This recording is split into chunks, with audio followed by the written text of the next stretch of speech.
news. And this, I'm sorry. I'm sorry I have to do this to you.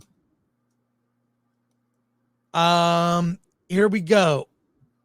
Wait, did we? Okay. I have to bring this up. Okay, no, I'll do this. I'll do this. Here we are. This is very sad news for me.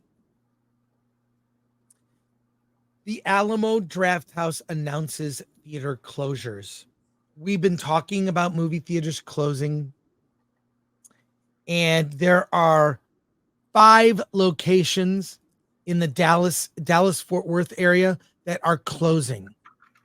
I knew Tim League back in the day. The Alamo Drafthouse was a staple of Austin, Texas. The very first Alamo Drafthouse, I went there it was the late 90s, early 2000s, when I went to the South by Southwest Film Festival in Austin. It was so epic. I loved South by Southwest. And this theater was weird. They put in couches. They had seats where there was like a little ledge in front of you where you could put your beer. They served beer. They had, you could buy nachos and potato skins and burgers and barbecue and eat food while you watch the movie. They have these little golf pencils where you fill out what do you want. And then, waiters come in very quietly, pick up your order and deliver it. It was like, it was like the movies, a brew and a beer and a movie. It was awesome. And all their chain theaters are like that. They have fewer seats, but it's set up like dinner and a movie. And I love it. And the first Draft House I went to when I was going to South by Southwest, and I made it a point to always see movies there. In addition, you always show up to a Draft House early because they play like 30 minutes of trailers of just weird stuff, like Schwarzenegger doing a Japanese commercial for something weird, like John Waters telling you to stop smoking in the theater, like weird and rare pieces of video that they play 30 minutes before while you're ordering your food and getting drinks. And to see this is bad news. Random theaters, but Draft House is an institution. So closing five of their theaters in Dallas, Fort Worth area, that's sad. Alan, what are your comments? Yeah. I mean, it surprises me, one, that it's Dallas. I always associate Alamo with Texas, that those would be the last theaters to close. But I agree with you in terms of, I love going to the Draft House, Alamo Drafthouse. My first trip to South by Southwest, I think it was day 3 that I just realized I'm just going to see all the movies at the Alamo Drafthouse. I'm not going to go to any of the other locations at South by Southwest. That's right. I'd see, I think, 5 movies, and I would 4 movies, and then every other movie I would get a meal. So it would be either lunch or dinner. But I will say that the pandemic really affected the Drafthouse, partly because the menu contracted a lot. It just became pizza and burgers after the pandemic. Before it was, the menu was much better, and that's the selfish side of me. The other thing is, I mean, how much longer is the LA Drafthouse gonna survive? I've not been there in years, and it is in such a bad location. I just feel like that's just coming. The LA Drafthouse, which I've been to, I was there recently. I saw Primeval there. So Primevals, which I have the Blu-ray box set now.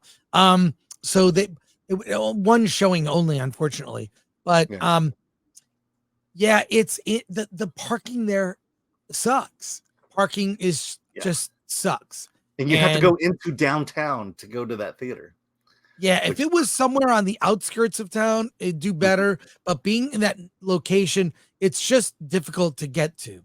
Yeah. So and isn't it like a dead mall too that it's in? Yeah, kind of a dead mall that's not doing well. Like lots of closures there. So I don't know. I'm rooting for the Draft House.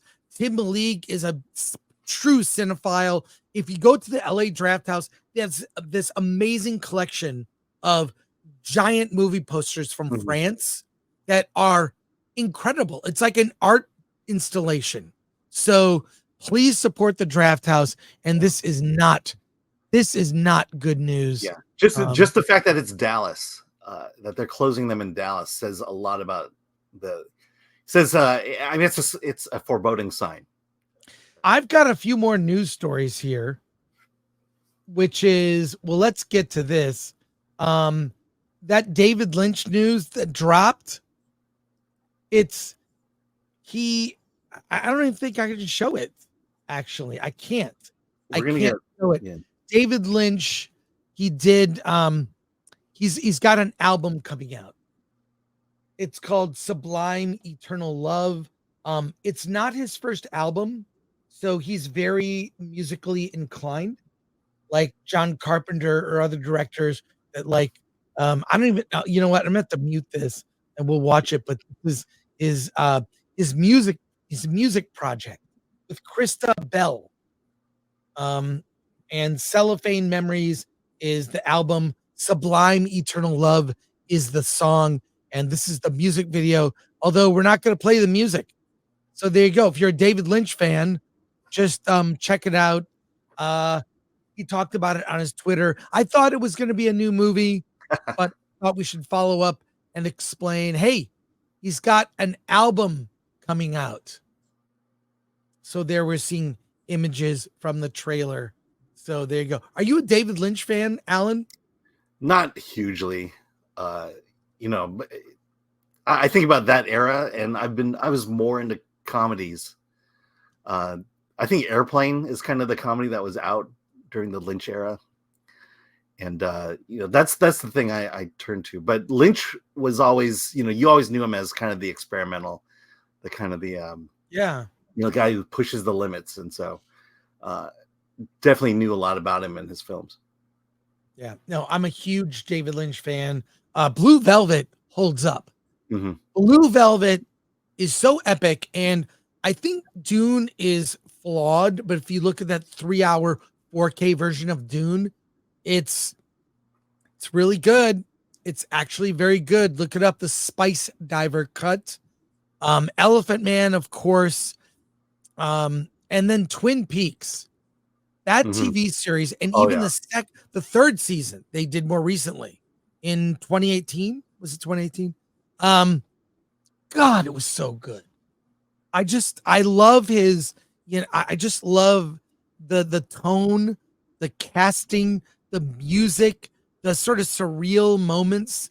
That episode 8 of the first season of Twin Peaks is Chef's Kiss. It's in the weird dream world where Cooper is having a dream and there's the dancing midget and the speaking backwards. So amazing. Love it.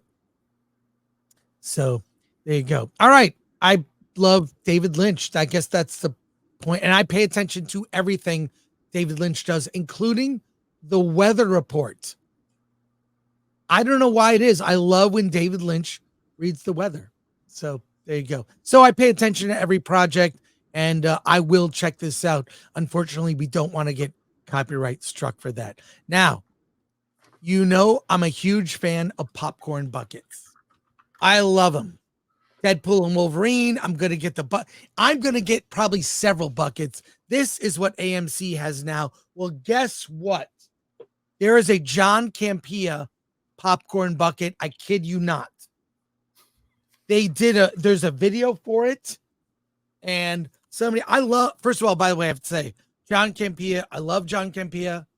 He gets breaking news. He has a huge sense of humor about himself. And someone made a John Campea popcorn bucket and featured it in a commercial.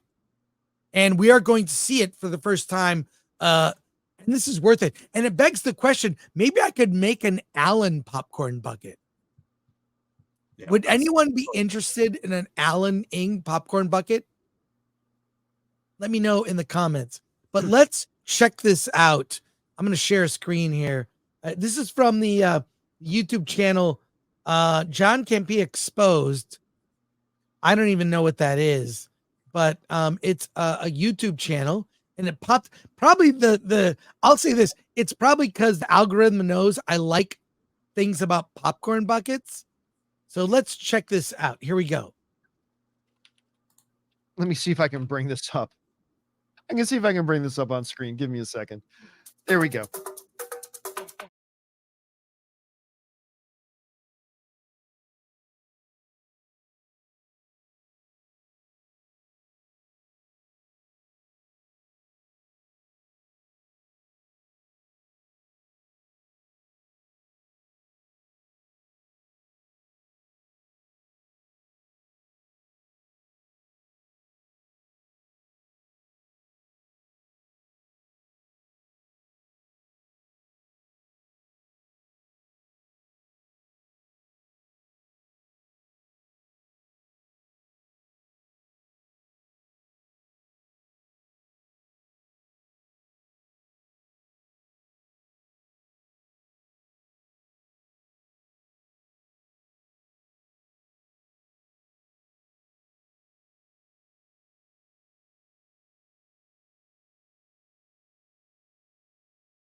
That was, I mean, that was hilarious. That was He used to be hilarious. your friend, but let's I'm just say sure. he used to be- Look, John, I'm sure he thinks it's funny. It's almost he should take it as a compliment that a guy would take that much time to edit that. But what it tells me is I want to make an Alan Ng popcorn bucket. I No, want to want make to- one. No, I think the Chris Gore popcorn bucket would be great because you'd have that silvery hair going around the bucket. Why not? Why don't we make Let's do it. we'll both get popcorn buckets? I have such a generic Asian face. Look, I could take this popcorn bucket. I could put your face on it, and we'll see how it turns out. I could do it. Oh my God. I thought I'd buy an Allen popcorn bucket for $1, says Indie Phantom. Hey, I have not seen what we're about to see. I have not seen what we are about to see. Okay. There is a new, do you know Animation Vault that did those little animations of us? Yeah. They have a new cartoon. It's a new cartoon, Alan. Yay! I love cartoons. The king of cartoons from PB's Playhouse. Okay. This is Dominic Pulcino. Dominic, hey, I've had a stroke. I can't pronounce people's names. Alan Ng. Wait, I can do that actually. Dominic has a new cartoon. I have not seen it. We are about to see it. It's under a minute, and let's experience it together. I'm going to share screen here. Alan, are you ready? This cartoon, it's called Who's to Blame? Who's to Blame? Are you ready? Yes. I'm in. Let's watch it. Denizens.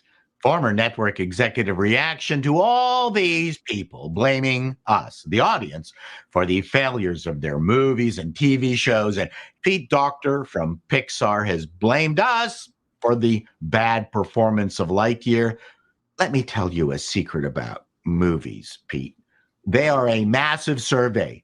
If it fails, it's usually because people didn't want to see it. There are the rare exceptions, such as Mystery Man.